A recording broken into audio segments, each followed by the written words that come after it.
this is and I want to at the outset say that this Caribbean Outlook is a joint effort. It's really a teamwork with the Caribbean office of Port of Spain, and I'm very happy to acknowledge here our office and Diane Quarles, who is our director in the Caribbean office, and her team, who are practically the responsible for this outlook that I'm going to present today. It's really a pleasure for me to introduce this 2020 edition of the Caribbean Outlook, which is actually oriented towards recovery and resilience in the Caribbean. And of course, we know that COVID-19, although it's primarily a health shock, it has a very significant effect on the economies of this sub-region.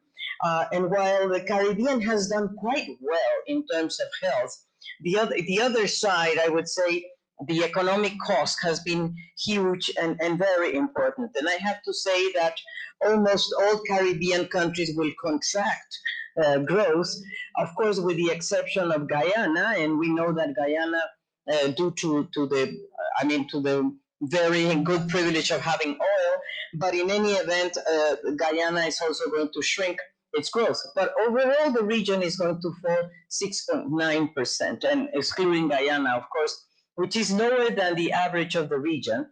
And I would say that the most the greatest challenge that this sub-region is facing is the fiscal deficits, which is huge. It's 2.7% of GDP in 2019, and it was higher than 2018. And it's expected to expand further in 2020. So if you can see at the left-hand side, the GDP projections, and at the right-hand side, you can see the ratio of public debt versus fiscal balance. And you would see that the economies, the dilemma that the Caribbean countries are facing is that budgets have had to be allocated. And of course, there is a danger of liquidity that is coming up as very severe. And I would say that in response to COVID-19, the Caribbean has made huge efforts. And I really want to recognize the enormous fiscal efforts that the Caribbean economies have done, ranging from 0.5% to 5% of GDP, with the exception of Barbados. Barbados has of course, made a huge fiscal effort of 19.2%. So, but in average, we're talking of 3.9% of fiscal effort. Now, this is extremely important because we also see that financial assistance from international donors to Caribbean countries has been inadequate. That's the name of the word, and there has been a lack of sufficient international resources that are especially difficult, and especially on a concessionary basis. And that's something that we really feel that is extremely important for the Caribbean. We see that the international community needs to come much more to this to help these economies, as they are considered middle-income countries. And this is a huge problem because we're talking about countries that are highly indebted on the one hand, highly vulnerable to climate change. So in total, there has been already some money coming to the sub-region. $4 billion have been channeled to the region in the past months, but the majority has gone to the Dominican Republic, 1.1 billion, Jamaica, and Trinidad and Tobago. So the rest of the economies do need a lot of help. And collective grants and donations to the region of the international community are of a total of 830 million. So there's a need, an urgent need, to address the challenges of liquidity. And I think liquidity is really, I think, the most important issue that Caribbean countries are facing. As I said before, the fiscal balance is negative, 2.7% of GDP. And of course, this has been, this is a number, of course, of 2019. And this is, I mean, for example, it has served to create a liquidity crisis that could become a solvency crisis, which I think is the most dangerous thing, because this is like a perfect storm. And this is where we have to make sure that the international community is present and there. Now, we have discussed this before in the Caribbean, in the CDCC, in the Caribbean Development Cooperation Committee, and also in the CDR, we discussed several times, and you said it to us, that borrowing is not an option for the Caribbean. If we see, for example, the total debt in the left-hand side, the percent of GDP, we will see that external. Of course, we have done a structure of debt, and we can see what is the proportion of external and domestic debt, and you can see that in terms of percentage of GDP. You can see the case of Barbados, Belize, Jamaica, etc. So we see that there is a huge problem of external debt and percentage of GDP. So the average, more or less, is like 70% of GDP. And of course, the composition of the external debt is also a very important factor for things we're going to raise later on. And that is, what is the component, the multilateral component, the Paris Club component, which is small, but it's important. For example, for Antigua and Barbuda, for Dominica, it's extremely important. But also the multilateral debt and other bilateral and private creditors. And I'm very glad to have with us Mohamed Mohaiddin, because he's very cautious of the problems that the Caribbean countries are facing, and we can see that debt services in the Caribbean are consuming a lot, close. I mean, in 2019, the service to debt was close to 30% in 2019, and this is expected to increase. And for example, we can see that the highest payments ratio were recorded, for example, in Antigua and Barbuda. Almost 71% of the government revenue has to go to debt service. This is impossible for these small economies to have to destine so much in terms of their GDP, of their government revenues to service the debt. In Bahamas is 51%, in St. Lucia 43.2%. We're going to hear from Prime Minister Alan Chastanet. I thank you so much for being with us. But you see, Jamaica is almost 40%. So we can see that this is why we are so much pushing for this debt debt alleviation in the Caribbean. And also, we can see that there is an important part of debt that is in the hands of private creditors, and that's why we also believe that private creditors should be part of these negotiations. And of course, the largest component of the external debt, which is private sector, is 24.5%, which is a lot. So that's why we believe it's so important to have them in the table to talk about these issues. And of course, ECLAC's initiative is very much related to some of the countries that we see here: Antigua and Barbuda, of course, St. Lucia, St. Vincent and the Grenadines, Trinidad and Tobago, Guyana. So what are the sectoral effects that we see out of these crises? I think we have to look into this, as we did this morning with our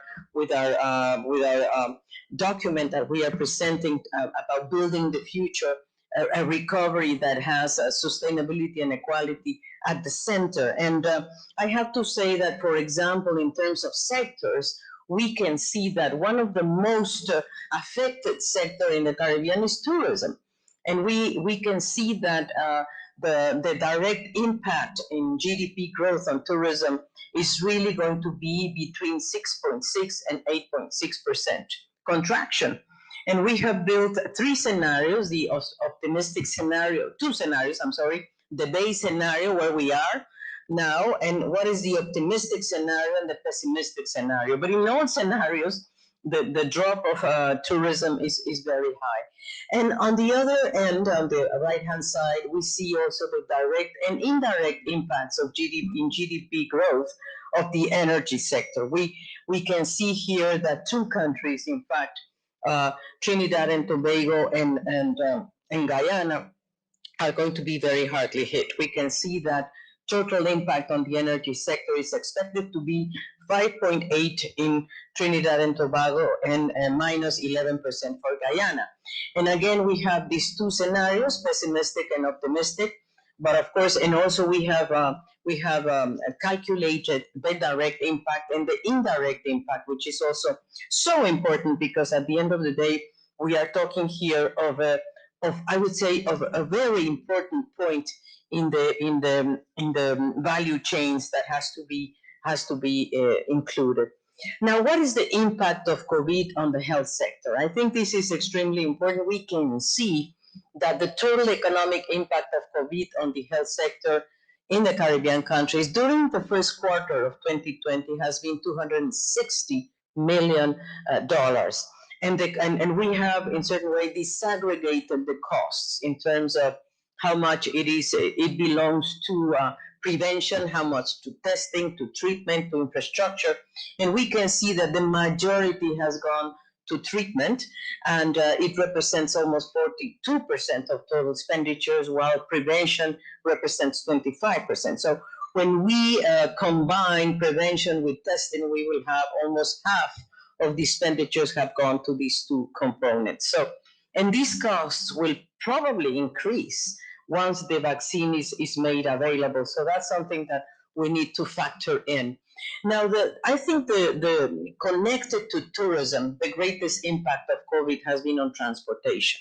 And we can see here that airlines, which is an option for Caribbean economies, as we know, the insularity, or the case of the Caribbean is extremely important, because as we heard this morning from Dominican Republic and from Belize, actually, one of the greatest vulnerabilities is the question that they are islands, so they need to be connected some way or the other, and one way of connectivity is definitely the airlines. And we know that some airlines are limited in terms of fiscal support, especially those regionally owned airlines that have been having a lot of trouble. For example, Liat has gone into receivership, and this has impacted employment and the movement of people. And of course, if the internationally owned operators would like to resume operations, they might require subsidies in response to social distancing and the unavailability of the vaccine, which is still very uncertain.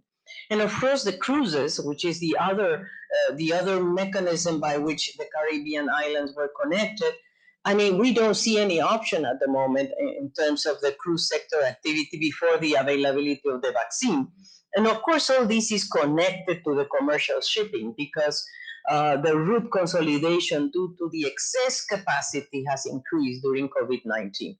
So restarting tourism business is critical to increase demand and to make, again, commercial shipping a cost-benefit sector.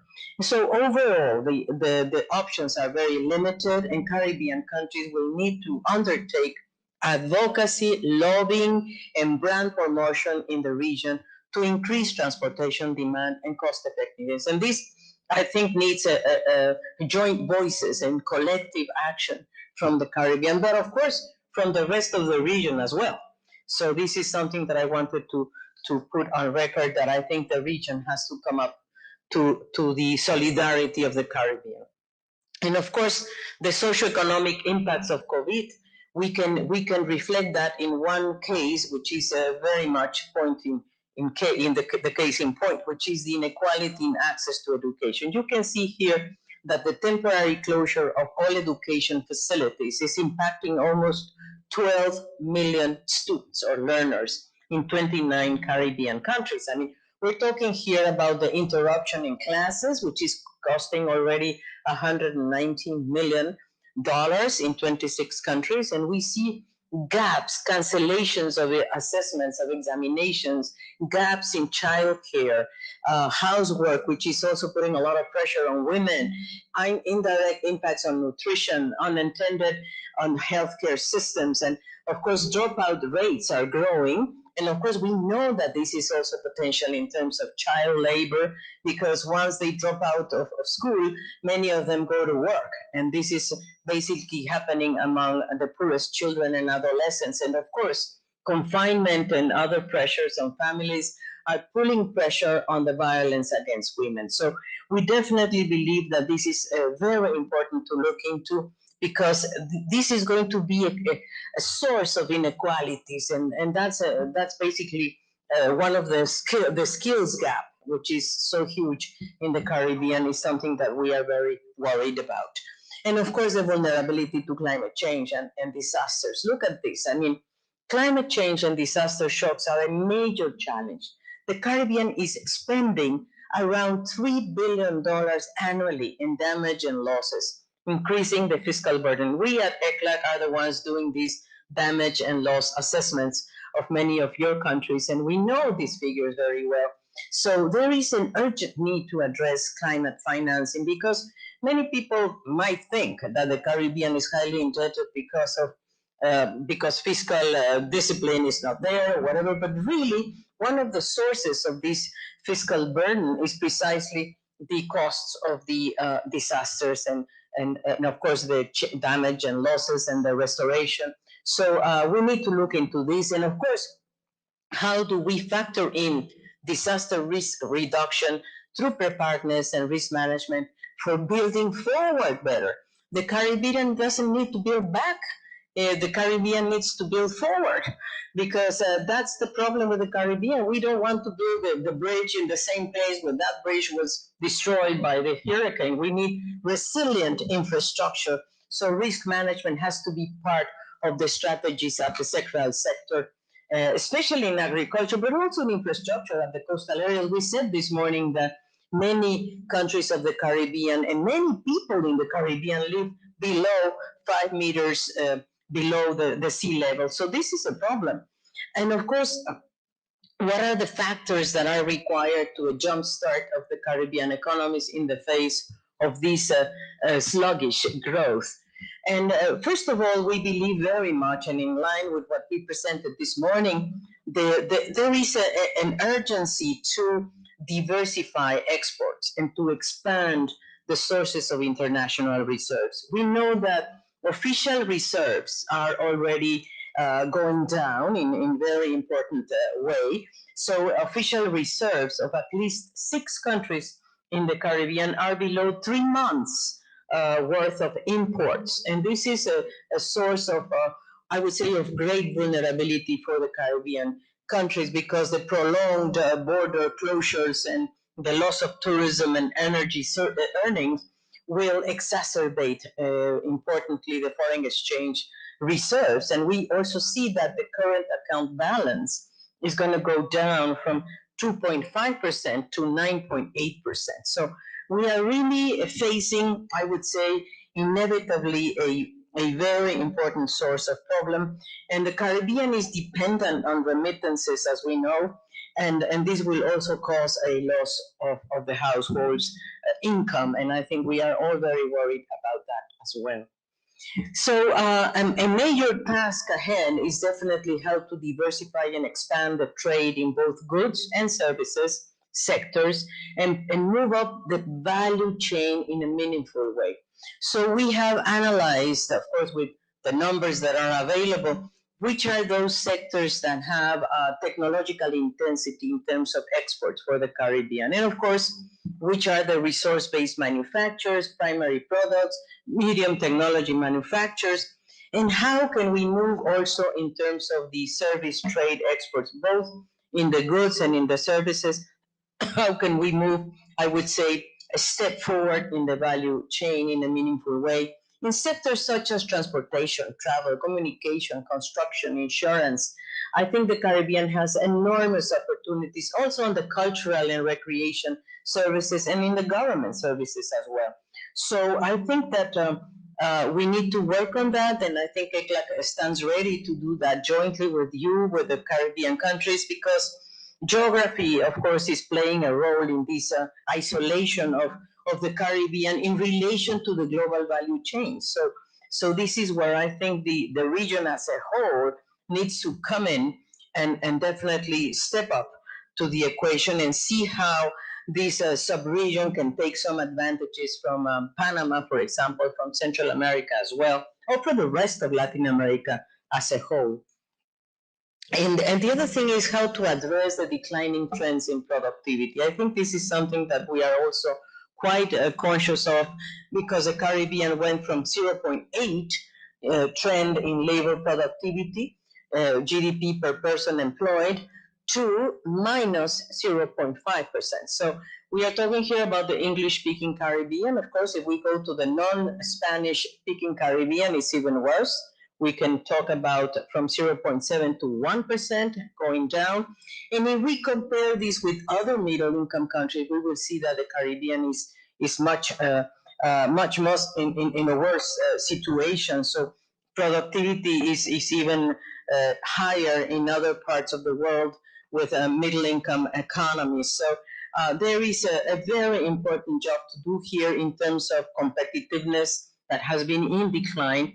And there has been a mismatch between the skills of the workforce and the demand. And this is where we believe that this decline in the skills has to be addressed. And we need to focus on human capital development and training. And I think also the private sector has a role to play, because it's not only how do we raise literacy or numeracy competencies, but really how to improve the creativity skills to make sure that there is entrepreneurship built in. Now, the other part of the equation is gender inequalities. I mean, if we go into the labor market, we will see that women are worse than men in terms of unemployment. And we see this across the countries in the Caribbean. We can see the rates here. And of course, we see St. Lucia. By the way, Prime Minister, we hope to hear from you. Why is this happening in St. Lucia? 17.2% of unemployment rate versus 14 for men. So what can we do there? Because I think there is a higher levels of unemployment in women. Of course, many of them are participating in the health sector, in the education sector, but they are also getting less salaries in some cases. And the other thing is, how do we improve the gender stereotypes? I mean, how do we make sure that women also participate more broadly in terms of science and technology and in general? I think, how do we close the gender employment gap that I think it's so important and could be a source of growth anyway. Now, we have identified 6 priorities to build not only back better, I should have said here forward better, and one is food security, because of course the Caribbean is facing a very huge problem in terms of imports, because Caribbean countries are dependent on 80% of the food that they consume coming from imports. And this is something that we need a greater level of investment in agriculture and aquaculture. I think ocean economy is one very important alternative. As I said before, also number 2 is how do we promote economic diversification of blue and green investment for resilience building. I think there is a full alternatives for green industry and for build resilience in the Caribbean, also in terms of the infrastructure of the coastal areas and touristic infrastructure. Number 3 is how do we expand the broadband access? This is very important to promote the wider use of digital platforms. It's extremely important because many children are unable to participate in teleworking and teleschooling because there is no sufficient access and connectivity for everybody. So this is something that this is a priority. It's no longer a luxury to have broadband access or digital access.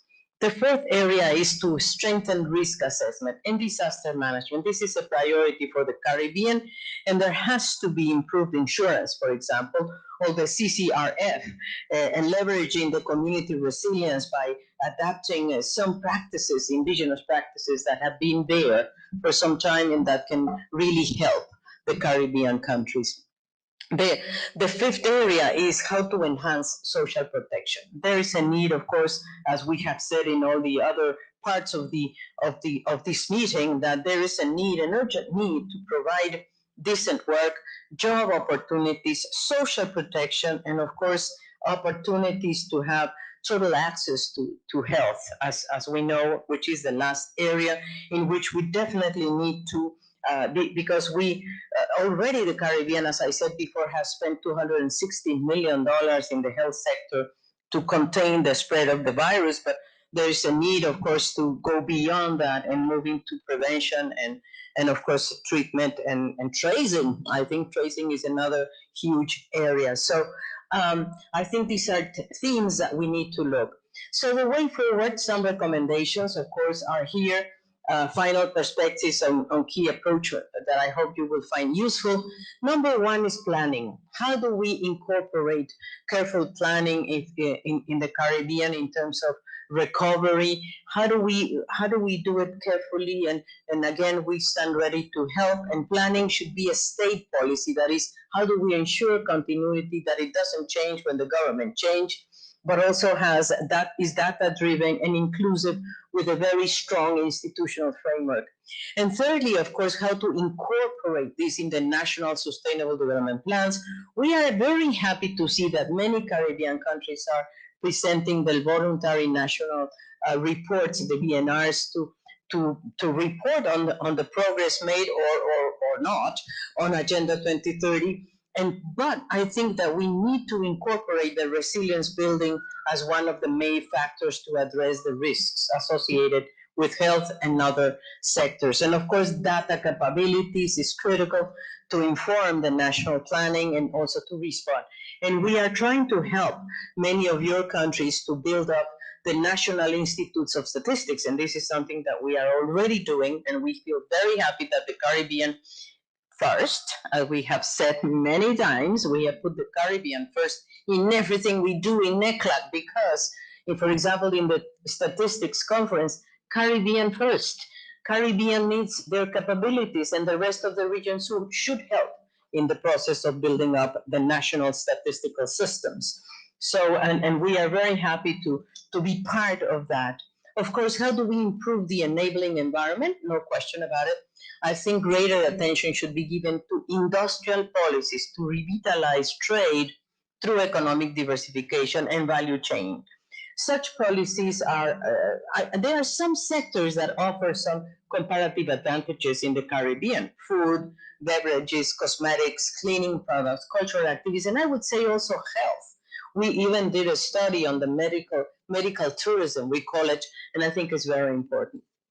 And of course, there's a need to improve trade facilitation, which is customs, improve port infrastructure, and the expansion of market access. This is very important. I think the Central America and Latin America should open up their markets for your exports, and I think this is extremely important. And of course, to pursue ocean-based industries, including tourism and fisheries. Let me say that, and I'm so glad that Mohammed is with us. Thank you, Mohammed. I know that you're going as the executive director in the World Bank, and I think it's the World Bank. I think so. Yes, and we congratulate you for that, and thank you for being so much there for us, the Regional Commission and the Caribbean countries, because this is what we need. We need liquidity support. What's new, right? We need liquidity support. We need, of course, new SDRs. We have talked about this many times, new special drawing rights, and we believe that if there's an issuance of 500 billion of special drawing rights, the Caribbean will receive 2 billion. And that's very important. We have said that before also, borrowing is not an option for the Caribbean. So there's an urgent need for debt relief and grant support. So we do need the engagement of the IFIs, and thank you, Mohammed. You're going to be there so you can be a voice for the Caribbean, and we need to ease the debt burden across the sub-region. And of course, to change the eligibility criteria. This is extremely important.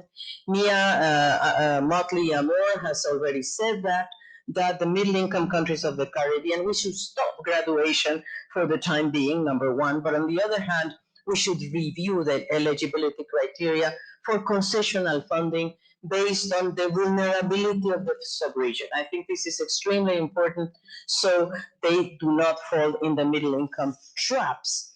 And I would say finally, and just to close this presentation, I really believe that we in ECLAC have been working for years on this ECLAC debt swap initiative, and I would say the construction, the creation of a Caribbean Resilience Fund. We have talked about the ECLAC Debt Relief Initiative to promote investments in green technology, to build climate resilience, and this will need the establishment of the Caribbean Resilience Fund. And what we're talking about here is that we need an initial capitalization of $6.9 billion, which represents 12.2% of the total debt. It's not that much, and we're talking about a facility, a regional, that will need, of course, member-based infrastructure for sure, and then, of course, GFS and the involvement of the Green Climate Fund in the ECLAC swap initiative, and access to concessional and grant resources are extremely important. So let me close by saying that, as I said before, we do need the SDRs issuance and reallocation of SDRs in the region, and of course to expand the G20 DSSI, which is a very important initiative from the G20, which is the Debt Sustainability Initiative, and we would like to see the extension of the term and broaden the scope of the beneficiaries to include multilateral debt and to enhance private sector participation, as I said before, and how to institutionalize a space where these for middle-income countries, and also how do we incorporate innovative instruments to discuss. So I really want to thank you. I think we have made an effort, and I want to thank the Caribbean office and all my team here in Santiago for this opportunity. And thank you all panelist members